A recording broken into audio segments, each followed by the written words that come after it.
Video का title देखकर आप एक बात तो जरूर सोच रहे होंगे कि आखिर ये कैसे पॉसिबल है।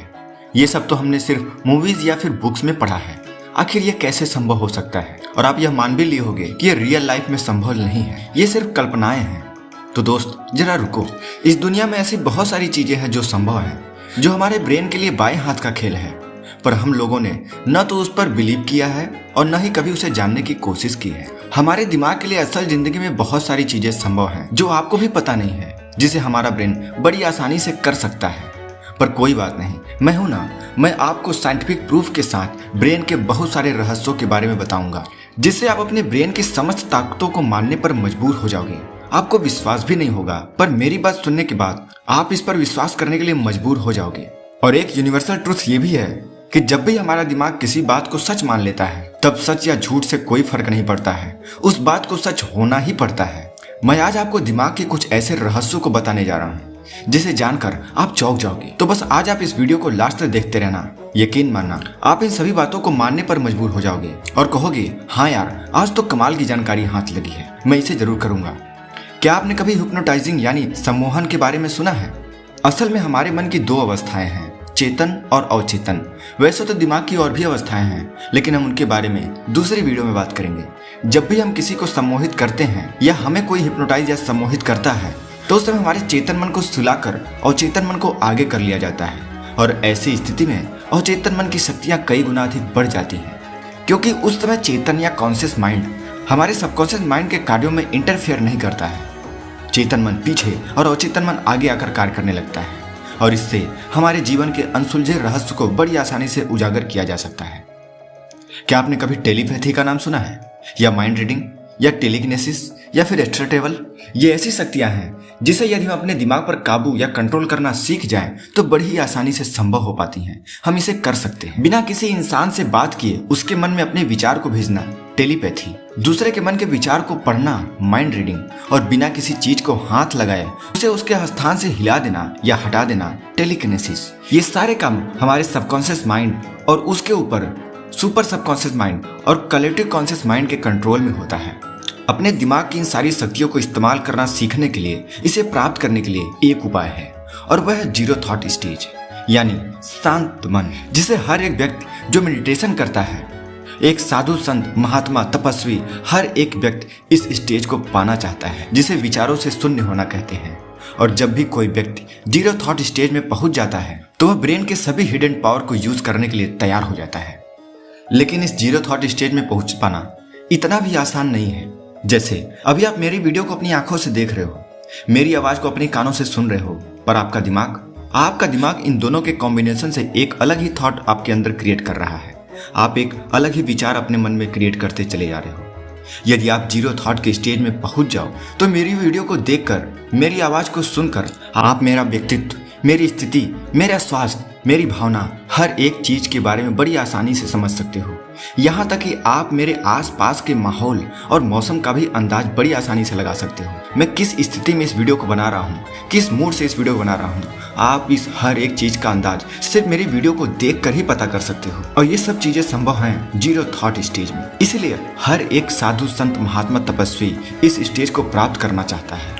जब कोई व्यक्ति इस विचार की शून्यता के स्टेज में पहुंच जाता है, तो अपने दिमाग की शक्ति के द्वारा किसी दूसरे व्यक्ति के दिमाग को कंट्रोल कर सकता है।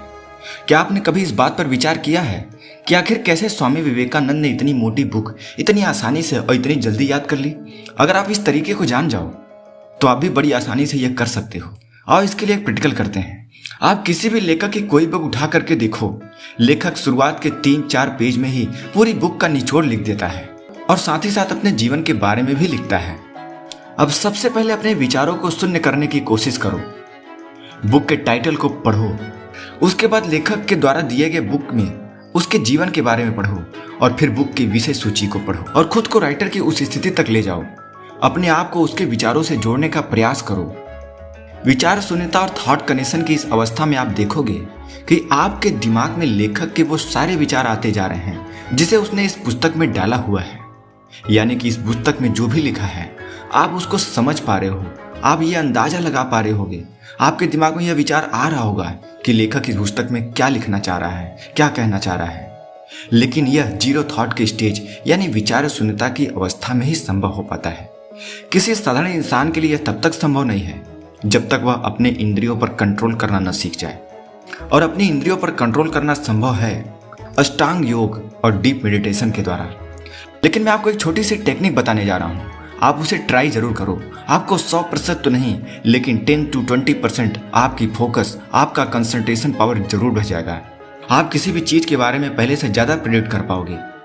आपकी कंसंट्रेशन पावर जरूर बढ़ेगी, ऑब्जर्वेशन पावर बढ़ जाएगी। और यह टेक्निक बहुत ही सिंपल है और आप इसे किसी भी समय, किसी भी वक्त, किसी भी स्थिति में कर सकते हैं। इसके लिए आपको करना बस ये है, आप जब भी कभी किसी भी जगह खाली बैठे हो तब आप किसी भी एक ऑब्जेक्ट को चूज कर लो। और कुछ भी हो सकता है, बुक, कॉपी, पेन, बाल्टी, कपड़ा, किसी व्यक्ति का face, light, moon, star, anything, कुछ भी, कोई भी एक चीज, उसे देखना शुरू करो।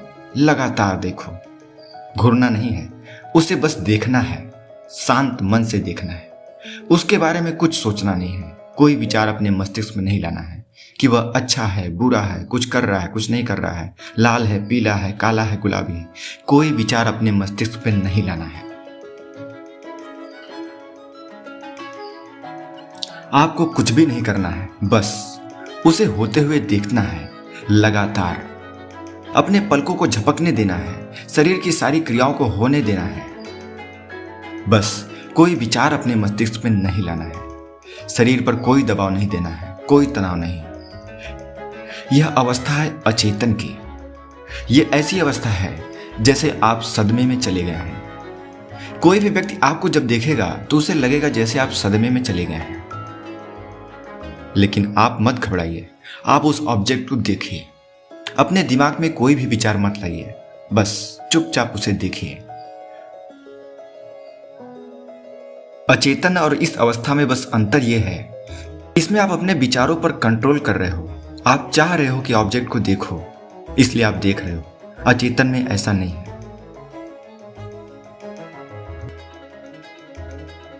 आपको जब भी टाइम मिले, मोबाइल, टीवी, दोस्त, सबसे दूर हो जाओ और इसका इस्तेमाल करो।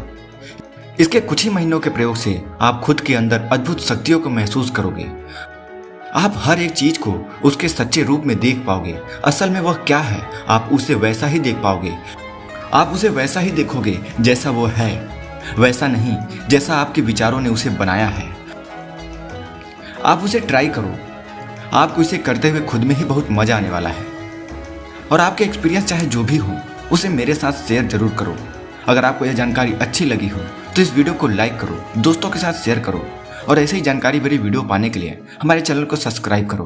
तब तक मिलते हैं अगले इन्फॉर्मेटिव वीडियो के साथ। नमस्कार।